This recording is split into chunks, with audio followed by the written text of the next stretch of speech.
नमस्कार सभी को। आगे हम पढ़ना स्टार्ट करते हैं। आज जो हमारा टॉपिक चला हुआ है यानी कि जो केंद्रीय विधान पालिका चली हुई है, काफ़ी लेक्चर इस पे हो गए हैं। हर एक बात को हमने जान लिया है किस प्रकार से ये काम करता है। आगे यानी कि आज जो हम पढ़ेंगे महत्वपूर्ण शब्दावली। कई बार क्वेश्चन कहाँ से आते हैं, जो शब्दावली होते हैं वहां से उठा के पूछ लिया जाता है। वहां से कैसे पूछ लिया जाएगा, यानी कि महत्वपूर्ण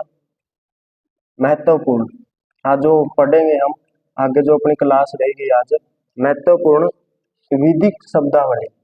विधिक शब्दावली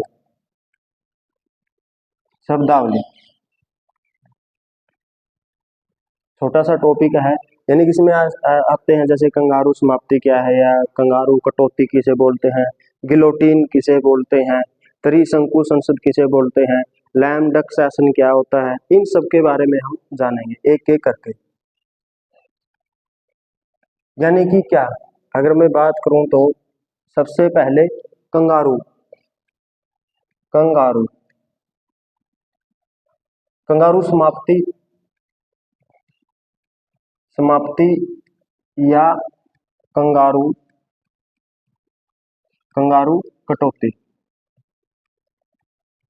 कटौती ये क्या है, इसके बारे में आपने सुना होगा। जब तो कोई क्रिकेट को देखता है तो ऑस्ट्रेलिया की टीम को किससे जानते हैं, कंगारू के नाम से जानते हैं। तो लेकिन ये वो कंगारू नहीं है, ऑस्ट्रेलिया की टीम नहीं है। ये क्या है, होता क्या है ये कंगारू समाप्ति या कंगारू कटौती क्या होती है। ये जब किसी विधेयक पर, यानी कि जब किसी क्या है विधेयक पर महत्वपूर्ण जो बात होती है उनके ऊपर तो क्या करा लिया जाता है, मतदान करा लिया जाता है। यानी विधेयक के ऊपर जब क्या होती है, महत्वपूर्ण बात है, कोई क्या है, कोई महत्वपूर्ण बात है। यानी कि जो विधेयक आता है उसमें कई प्रकार के क्या आते हैं, खंड आते हैं, यानी उसका टाइटल होगा, फिर आगे उसके सब टाइटल होंगे, यानी कि बहुत सारी चीजें निकल कर आती हैं। जब उनमें से ये लगे भी महत्वपूर्ण जो बात थी या जो खंड था, उनके ऊपर तो क्या करा लिया गया है, मतदान हो जाता है, मतदान करा लिया जाता है। लेकिन अन्य बातें रह जाती है, अन्य खंड यानी कि जो इतने इम्पोर्टेंट नहीं है, उनको बिना बहस किए हुए, यानी कि इनके ऊपर जो विधेयक होता है उनके ऊपर जो महत्वपूर्ण बात होती है उनके ऊपर चर्चा भी होगी, बहस भी होगी और मतदान भी कराया जाएगा। और इसमें क्या कर लिया जाएगा, कंगारू समाप्ति यानी कि कुछ चीजों को, यानी कि कुछ खंडों को जो विधेयक है, कुछ खंडों को उनको क्या है बिना बहस के ही क्या कर दिया जाए, तब पारित कर दिया जाए। यानी कि बिना बहस के कुछ खंडों को क्या कर दिया जाता है, पारित कर दिया जाता है। तो उसको बोलते हैं हम कंगारू समाप्ति या कंगारू कटौती। यानी कि विधेयक होगा, विधेयक के ऊपर जो महत्वपूर्ण जो खंड होते हैं विधेयक के, उसके ऊपर क्या करा ली जाती है, चर्चा हो जाती है, बहस हो जाती है और मतदान हो गया है। लेकिन समय के अभाव के रहते, या समय का अभाव रह जाता है, या क्या करते हैं सरकारें, कुछ विधेयकों के ऊपर जो इतने महत्वपूर्ण खंड नहीं है उनको बिना चर्चे के ही क्या करा लिया जाता है, बिना बहस के क्या करा लिया जाता है, पारित करा लिया जाता है। तो उसको हम बोलते हैं कंगारू समाप्ति या कंगारू कटौती। ऐसे ही क्वेश्चन मैं बता दूंगा कैसे आते हैं, क्वेश्चन आएंगे ही लिख देंगे कंगारू समाप्ति क्या है, इसके बारे में पूछ लेंगे आपके बारे में। यानी क्या होगा, जो विधेयक पर महत्वपूर्ण खंडों के ऊपर तो क्या करा ली जाती है, बहस करा ली जाती है, मतदान करा लिया जाता है। लेकिन जो अन्य खंड बच जाते हैं उनके ऊपर जब बहस नहीं होती है, ऐसे ही पारित कर दिया जाता है, तो उसको बोलते हैं हम कंगारू समाप्ति या कटौती। एक आपने सुना होगा गिलोटीन।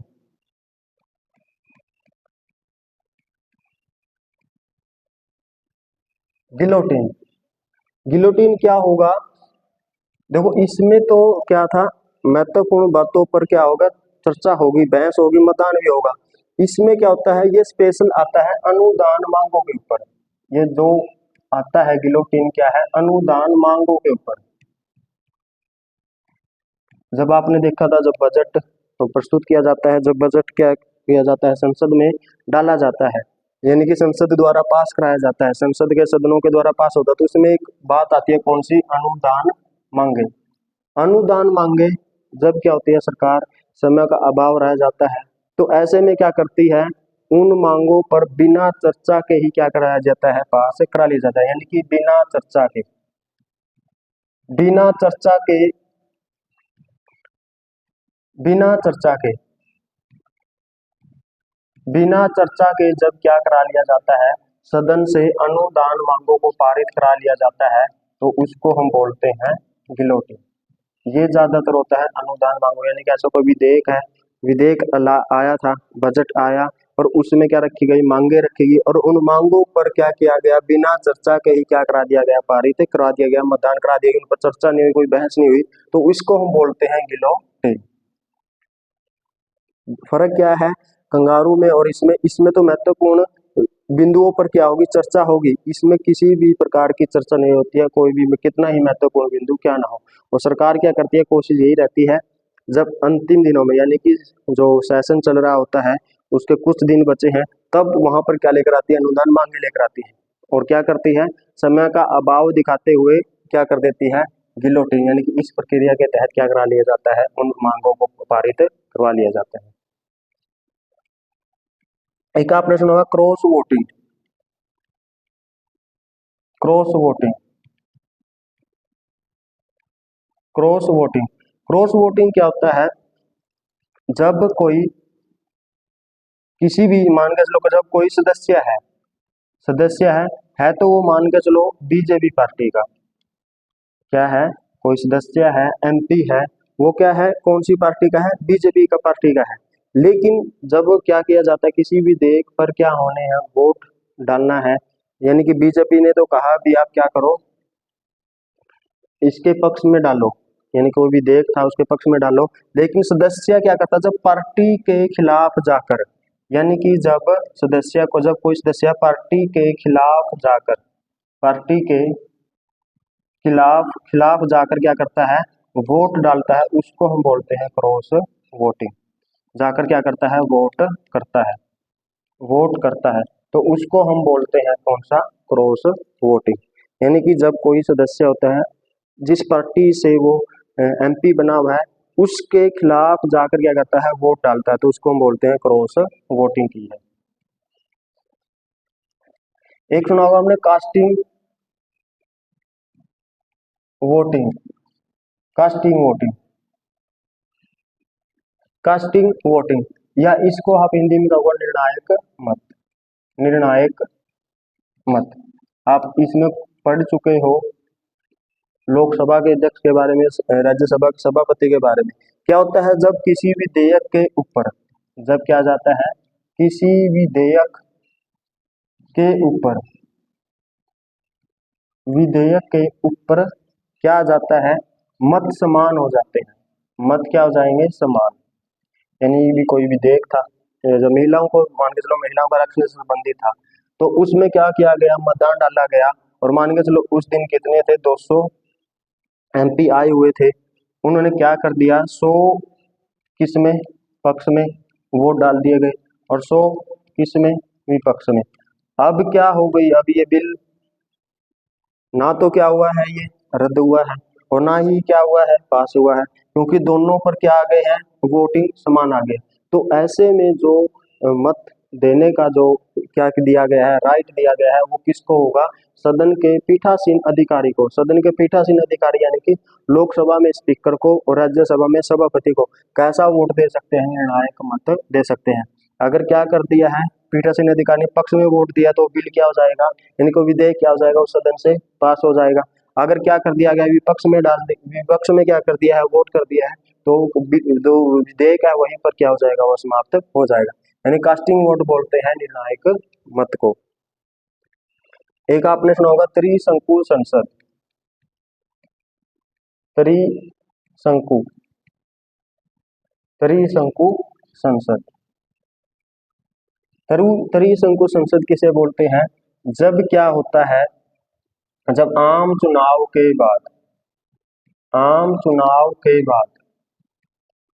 चुनाव हुए, उसके बाद किसी भी राजनीतिक पार्टी को किसी भी राजनीतिक किसी भी राजनीतिक पार्टी को किसी भी राजनीतिक पार्टी को क्या ना मिले, पूर्ण बहुमत ना मिले, पूर्ण बहुमत ना मिले, तो उसको बोलते हैं पूर्ण बहुमत ना मिले, ना मिले, तो उसको बोलते हैं हम त्रिशंकु संसद। यानी कि जब आम चुनाव हुए, जैसे अब क्या हो रहा है, लोकसभा में चुनाव हो रहे हैं, इसमें क्या हो, किसी भी पार्टी को क्या ना मिले, पूर्ण बहुमत ना मिले। पूर्ण बहुमत का मतलब है 543 सीटों पर क्या हो रहे हैं, इलेक्शन हो रहे हैं, इसमें से आधों से एक ज्यादा ना मिले, तो उसको हम बोल लेंगे त्रिशंकु संसद। एक आपने सुना होगा लैम डक सेशन।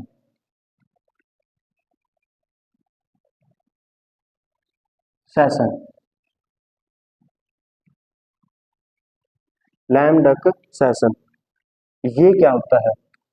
इसको बोलते हैं लंगड़ी बत्तख, यानी बत्तख जो होती है उसका अधिवेशन।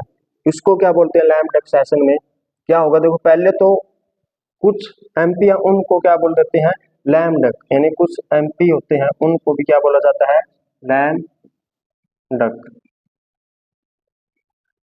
कैसे होते हैं ये, कैसे होता है, यानी कि क्या होगा, क्या हुआ, नई लोकसभा के, नई लोकसभा, यानी कि नई लोकसभा के गठन,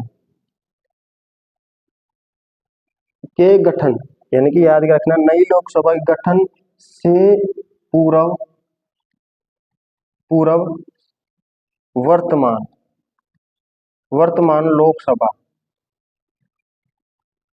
लोकसभा के सदस्यों, यानी क्या होता है, लोकसभा को पता है 5 साल का क्या होता है, कार्यकाल होता है, तो 5 साल का कार्यकाल होने के बाद क्या किया जाता है, नई लोकसभा का गठन किया जाता है, चाहे उसी पार्टी की सरकार आ जाए, लेकिन क्या होगा, नई सिरे से क्या किया जाएगा, गठन किया जाएगा। तो नई लोकसभा गठन से पूर्व, यानी कि क्या हो गया है, चुनाव भी हो गया, परिणाम भी आ गया, लेकिन विधिवत तरीके से क्या नहीं हुआ है, गठन नहीं हुआ है, तो उससे पूर्व क्या किया जाता है, वर्तमान लोकसभा के जितने भी सदस्य होते हैं उनको क्या बोला जाएगा, लैम डक। लैम डक कैसे, मान के चलो क्या हुआ, पहले की जो वर्तमान, वर्तमान लोकसभा में कौन सदस्य क्या आ रहे थे, लोकसभा से चुनकर आ रहे थे, यानी कि कुछ सदस्य मान के चलो 5 सदस्य क्या है, कोई भी ABCD है, ई है, ये क्या हो रहे हैं, चुनकर आ रहे हैं, वर्तमान यानी कि पहले की थी। और जब नई लोकसभा का क्या हुआ, गठन हुआ, तो उसमें इनका क्या नहीं हुआ, चुनाव नहीं हुआ, तो उनमें इसका क्या नहीं हुआ, चुनाव नहीं हुआ, यानी कि ये जीते नहीं, तो उनको बोलते हैं लैम डक, यानी कि एमपी को क्या बोलते हैं, लैम डक, यानी कि पहले चुने हुए जो एमपी होते हैं, सांसद होते हैं, उनका दोबारा से नई लोकसभा का जो गठन होता है उसमें चुनाव नहीं होता है, तो उनको बोलते हैं लैम डक। इसको बोलते हैं पंगु स्तर भी, पंगु शासन भी जिसको हम बोलते हैं, हिंदी में इसको बोलते हैं पंगु। अब शासन क्या होगा, शासन ये होगा, नई लोकसभा के गठन से पूर्व वर्तमान लोकसभा का अंतिम क्या हो, यानी कि क्या होगा, lame duck session, lame duck session क्या हो गया है, नई जो लोकसभा है उसका क्या हो गया, चुनाव भी हो गई है, नई लोकसभा क्या हो गया, चुनाव भी हो गया है, वह परिणाम भी आ गए हैं, परिणाम भी आ गया, यानी कि ये भी पता चल गया कौन सी पार्टी जीत गया। लेकिन, लेकिन क्या नहीं हुआ है, विधिवत तरीके से गठन नहीं हुआ है, विधिवत तरीके से क्या नहीं हुआ है, अभी तक गठन नहीं हुआ है, गठन नहीं हुआ,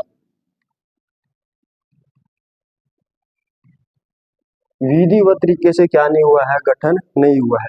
और उसका जो पहले की वर्तमान, यानी कि जो पहले क्या चल रही है, लोकसभा चल रही है, वर्तमान में जो लोकसभा है, लोकसभा है उसका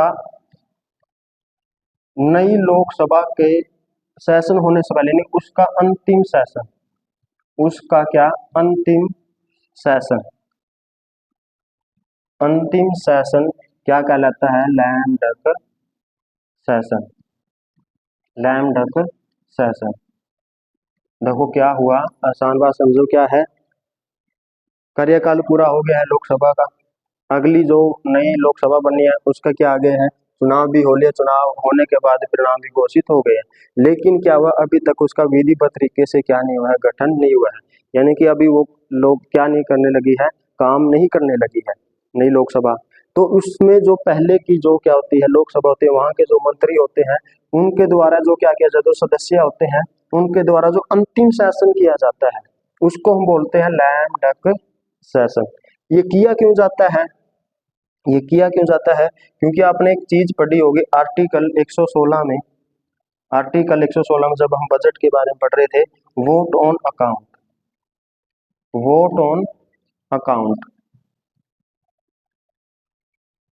वोट ऑन अकाउंट का मतलब है क्योंकि जो वर्तमान की लोकसभा जो डेली रूटीन के क्या करने हैं उसने काम करने हैं, तो उससे पैसा लेने के लिए, संसद से पैसा लेने के लिए क्या कर सकती है, सेशन वो कर सकती है, अंतिम सेशन वो कर सकती है, उसको बोलते हैं हम लैम डक सेशन। आगे समझो, लैम डक एमपी जी बोला जाता है, जब किसको बोलते हैं लैम डक एमपी, यानी कि जो ऐसे संसद जो क्या है पहले की लोकसभा में चुने हुए थे लेकिन जो नई लोकसभा गठन हो उसमें वो चुने नहीं गए, तो उनको बोलते हैं एमपी को क्या बोलेंगे, लैम डक एमपी हो गए, यानी सांसद हो गए हैं। और लैम डक सेशन किसे बोलेंगे, जब किया जाता है नई लोकसभा के लिए चुनाव भी हो गया है, परिणाम भी आगे है, लेकिन विधिवत तरीके से क्या नहीं, उसका गठन नहीं हुआ है, और उसका जो वर्तमान लोकसभा होती है उसका जो अंतिम सेशन होता है उसको क्या बोलते हैं, लैम डक सेशन। किया क्यों जाता है, क्योंकि क्या किया जा सके, जो डेली रूटीन के काम है जो सरकार के, उससे क्या लिया जा सके, संसद से पैसा लिया जा सके, इस वजह से क्या किया जाता है, लैम डक सेशन किया जाता है।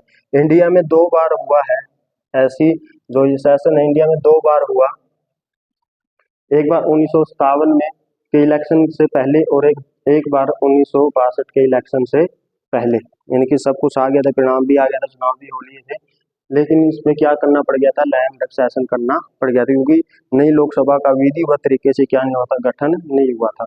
उसके बाद अभी तक नहीं हुआ है किसी प्रकार का लैम डक सेशन। तो ये इसको बोलते हैं हम लैम डक सेशन, इसके बारे में समझ लिया। उसके बाद आपने एक नाम सुना होगा व्हीप, व्हीप, ये हिंदी में इसको सचेतक बोलते हैं, सचेतक। ये क्या है व्हीप, यानी कि व्हीप उसे बोला जाता है जब क्या कराया जाता है, व्हीप जब पार्टियों द्वारा क्या कर दिया जाता है, व्हीप यानी आपने सुना होगा कई बार पार्टियों ने क्या कर दिया, व्हीप जारी कर दिया है, तो इसके दौरान अगर क्या कर दिया जाता है, पार्टी के द्वारा व्हीप जारी कर दी जाती है, पार्टी ने क्या करती है, व्हीप जारी कर दी है, पार्टी ने क्या करती है, व्हीप जारी कर दी है, तो फिर कोई भी सदस्य है, पार्टी ने व्हीप जारी कर दी है, कर दी है, तो कोई सदस्य, तो कोई भी सदस्य है, कोई भी सदस्य है पार्टी के खिलाफ, कोई भी सदस्य है पार्टी के खिलाफ, पार्टी के खिलाफ वोट नहीं डाल सकता, वोट नहीं डाल सकता, नहीं डाल सकता। अगर क्या कर दिया जाता है, अगर कोई पार्टी फिर भी क्या कर देता है, कोई भी सदस्य फिर भी क्या कर देता है, वोट डाल देता है पार्टी के खिलाफ जाकर, तो उसकी क्या कर दी जाएगी, सदस्यता को रद्द कर दिया जाएगा। तो इसको बोलते हैं व्हीप, व्हीप यानी कि सचेतक, सचेतक यानी कि जब पार्टियों द्वारा क्या कर दी जाती है, व्हीप जारी कर दी जाती है, तो ये समझा जाता है भी क्या, कोई भी जो जितने भी सदस्य हैं उस पार्टी के, उस पार्टी के खिलाफ नहीं जाएंगे, उस पार्टी के खिलाफ वो नहीं जा सकते, वोट नहीं कर सकते, लेकिन फिर भी अगर कोई सदस्य वोट कर देता तो उसको उसकी क्या कर दी जाएगी, सदस्यता को रद्द कर दिया जाएगा। ये था व्हीप। एक आपने सुना होगा छाया मंत्रिमंडल, छाया मंत्रिमंडल, छाया मंत्रिमंडल, जब हम मंत्रिपरिषद के बारे में पढ़ रहे थे उसमें बताया होगा मैंने, ये चलता है ब्रिटेन में, इंडिया में ये नहीं है, ये कहाँ पर चलता है, ब्रिटेन में। ब्रिटेन में क्या होगा, जैसे जैसे क्या करेगा, पक्ष अपना मंत्रिपरिषद का निर्माण करेगा, यानी कि जो पक्ष है, यानी कि सत्ता दल है, जिसकी सरकार आ गया, वो क्या करेगा, अपने क्या करेगा, मंत्रिपरिषद का निर्माण करेगा। पक्ष किसका निर्माण करेगा, अपने मंत्रिपरिषद का, यानी गृह मंत्री बनाएगा, वित्त मंत्री बनाएगा, रक्षा मंत्री बनाएगा, जितने भी मंत्री बड़े बड़े होते हैं उनका क्या करेगा, निर्माण करेगा। वैसे ही कौन करेगा, विपक्ष, वैसे ही, वैसे ही उसी प्रकार का मंत्रिपरिषद का निर्माण कौन करेगा, विपक्ष भी। तो इस प्रकार से इसको बोला जाता है छाया मंत्रिमंडल, यानी कि पक्ष के साथ साथ एक छाया चलती है। छाया किसकी है? विपक्ष की। यानी कि ये देखा जाता है अगर ये सरकार क्या होगी, गिर जाती है, तो ऐसे का ऐसा काम कौन संभाल लेगा? विपक्ष का मंत्रिपरिषद इसको संभाल लेगा। यानी कि ये देखा जाता है लोकतंत्री देशों में जब विपक्ष क्या हो जाता है, बहुत ही ज्यादा मजबूत होता है। यानी पक्ष गृह मंत्री बनाएगा, विपक्ष भी बनाएगा, विपक्ष क्या बनाएगा? वित्त मंत्री बनाएगा, तो विपक्ष भी बनाएगा। तो इस वजह से तो पक्ष के साथ साथ मंत्रिपरिषद चलते हैं विपक्ष के, तो उसको हम बोलते हैं छाया मंत्रिमंडल। ये कहाँ पर चलता है? ब्रिटेन में। फिर आपने कुछ सरकार के बारे में सुना होगा, एक होती है अल्पमत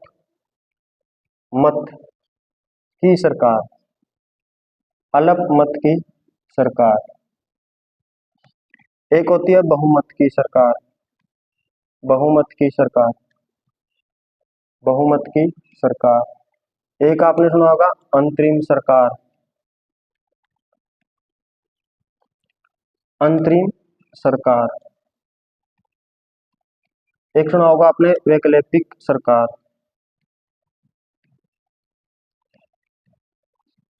वैकल्पिक सरकार।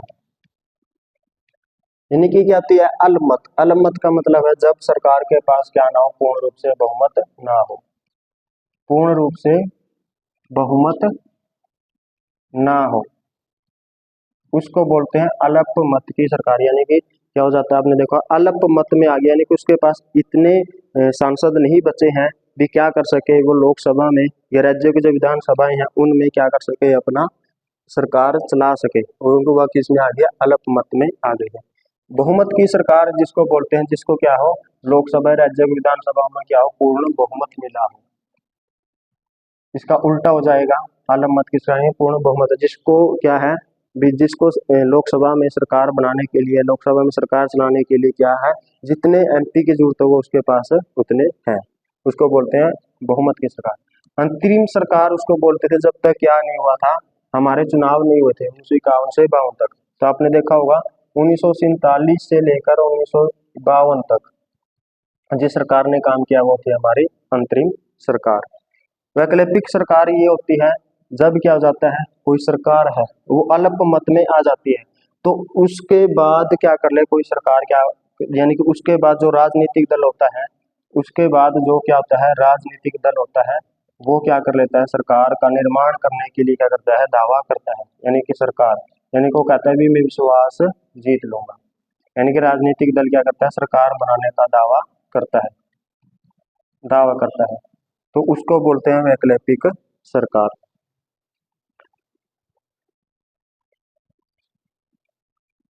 और एक आपने चीज सुनी होगी, MPLADS, यानी कि member of parliament local area development scheme. इसके तहत क्या है, ये 1993 में क्या की गई, इसकी शुरुआत हुई, 1993 में क्या हुई, इसकी शुरुआत हुई। एक स्कीम है ये, किसके लिए है, एमपी के लिए है, मेंबर ऑफ पार्लियामेंट। किसका विकास करने के लिए, लोकल एरिया का, यानी कि लोकल एरिया डेवलपमेंट स्कीम। इसके तहत क्या किया जाता है, प्रत्येक जो एमपी है उसको राइट होगा भी अपने जिस निर्वाचन क्षेत्र से क्या वो चुनकर आया है, तो उसका विकास करने के लिए क्या कर सकता है, वो 5 करोड़ रुपए की क्या ले सकता है, राशि ले सकता है। 5 करोड़ रुपए की क्या ले सकता है, राशि ले सकता है। यानी कि आपने देखो जब क्या होता है लोकसभा में एमपी चुनकर आता है, यानी कि लोकसभा में होगा तो किसी न किसी निर्वाचन क्षेत्र से चुनकर आया होगा। निर्वाचन क्षेत्र का मतलब है क्या कर दिया जाता है, सारी की सारी सीटों को निर्वाचन क्षेत्र बांट रखा है, यानी प्रत्येक राज्य में, जैसे हरियाणा में 10 निर्वाचन क्षेत्र है, मान के चलो कोई सिरसा से चुनकर जाता है, एमपी चुनकर जाता है, तो क्या कर सकता है, तो उसको कितनी 5 करोड़ की राशि दी जाएगी। क्या किया जाए, वो अपने निर्वाचन क्षेत्र, यानी निर्वाचन क्षेत्र में क्या किया जाए, विकास कर सकता है, वो 5 करोड़ रुपए लगा सकता है। इसी प्रकार से जो क्या होते हैं, जो मनोनीत भी होते हैं, आपने देखा है संसद में कैसे सदस्य भी होते हैं, मनोनीत भी होते हैं, वो क्या कर सकते हैं, पूरे देश के में किसी पूरे देश में पूरे देश में किसी भी एक क्षेत्र में क्या कर सकते हैं, 5 करोड़ रुपए की राशि लगा सकते हैं। और जो राज्यसभा में जो क्या होते हैं, राज्यसभा में जिन निर्वाचन होता है जिनका, राज्यसभा में दो प्रकार के सदस्य क्या होते हैं, दो प्रकार के सदस्य होते हैं, निर्वाचित और मनोनीत। ये हम पहली की क्लास में पढ़ चुके हैं, अच्छे से बता चुके हैं। तो वो क्या कर सकते हैं, जिस राज्य से वो क्या आए हैं, चुनकर आए हैं, उसके लिए क्या कर सकते हैं, 5 करोड़ रुपए राशि लगा सकते हैं। तो इसको बोलते हैं, एक स्कीम है MPLADS, यानी कि member of parliament local area development scheme. 1993 में इसकी शुरुआत की गई। इसमें क्या है, 5 करोड़ रुपए की राशि दी जाएगी ताकि जो MP है वो अपने लोकल एरिया का क्या कर सके, विकास कर सके। तो ये थी कुछ महत्वपूर्ण शब्दावली, यहाँ से क्वेश्चन पूछा जा सकता है।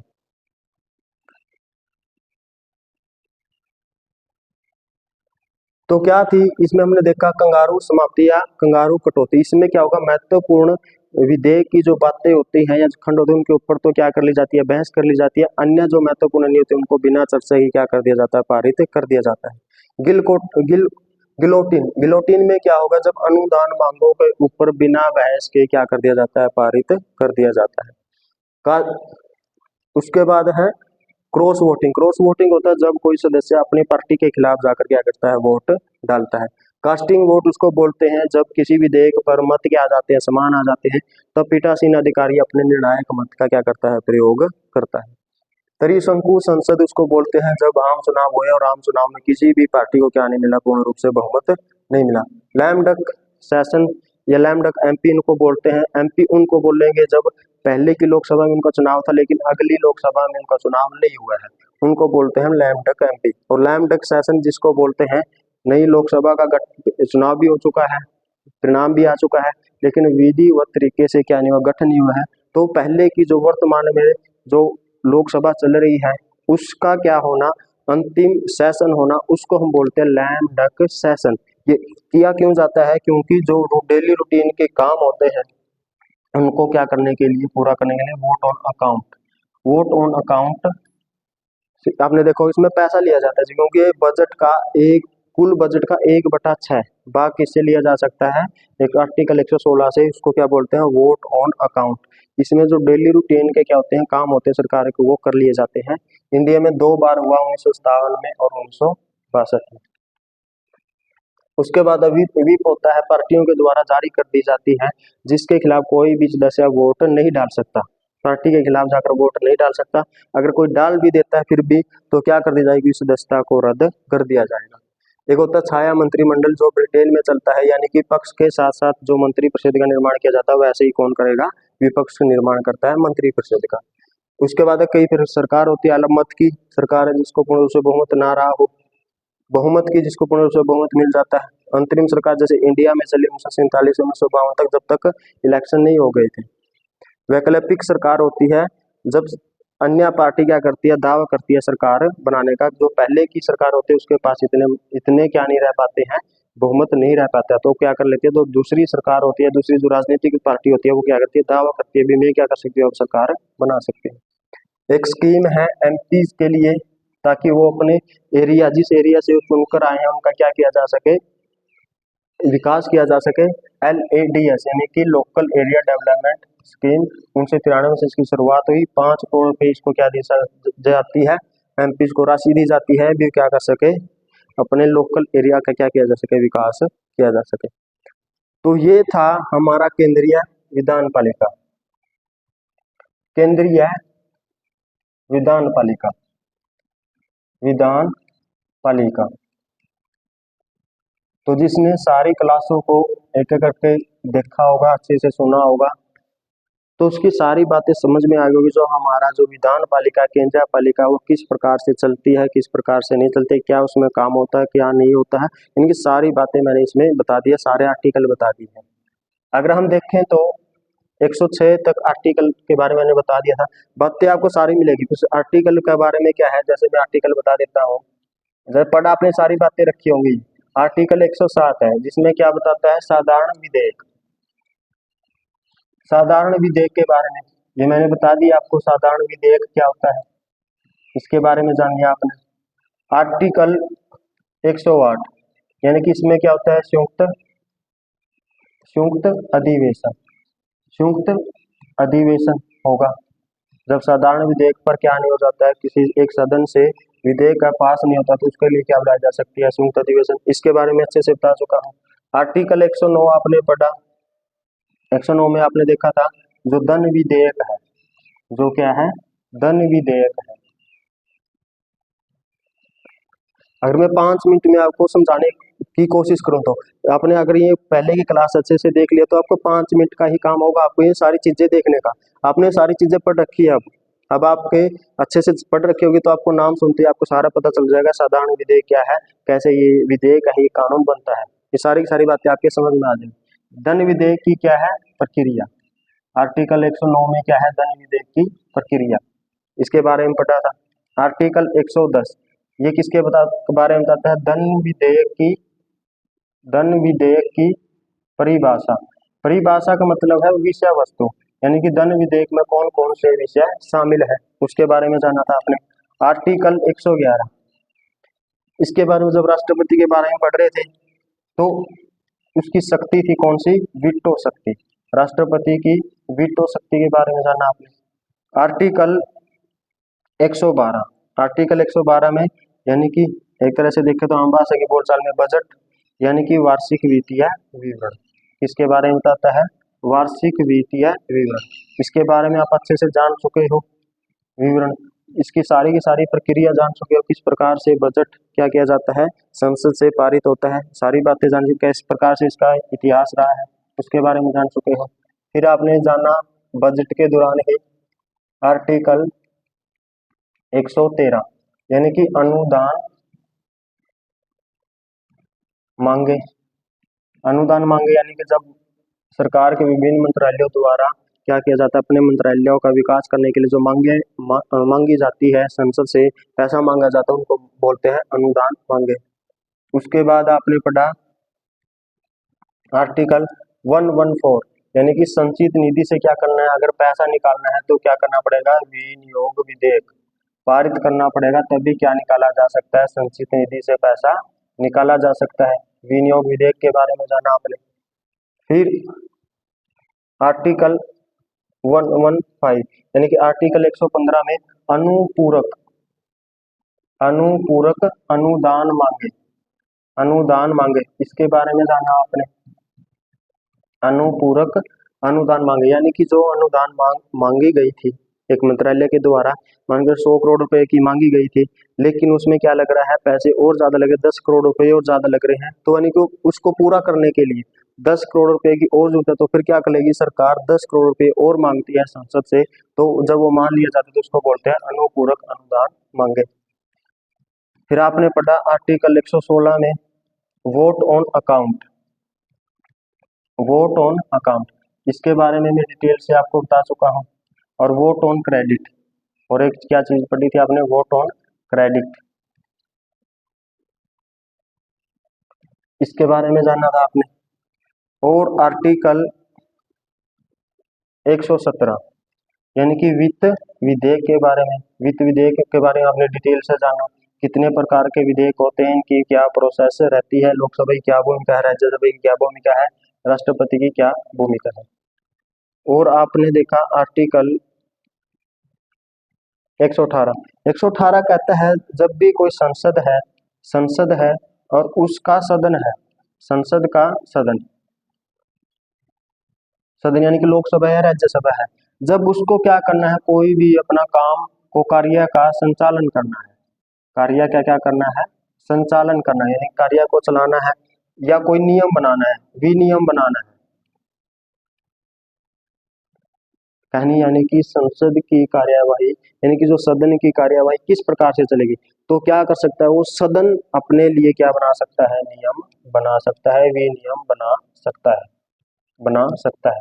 आपने देखो बहुत सारी चीजें क्या है हमारे संविधान में नहीं लिखी हुई है, तो संसद की जो कार्यवाही किस प्रकार से चलानी है, कब वो स्थगित करना है, कब नहीं स्थगित करना है, वो कौन देखता है, सदन, यानी कि सदन में जो पीठासीन अधिकारी होता है वो उसको किस प्रकार से कार्य का संचालन करना है, किस प्रकार से विनियम बनाने हैं, किस प्रकार से नियम बनाने हैं, तो आर्टिकल कौन कहता है, आर्टिकल 118। आर्टिकल 119, आर्टिकल 119 कहता है वित्तीय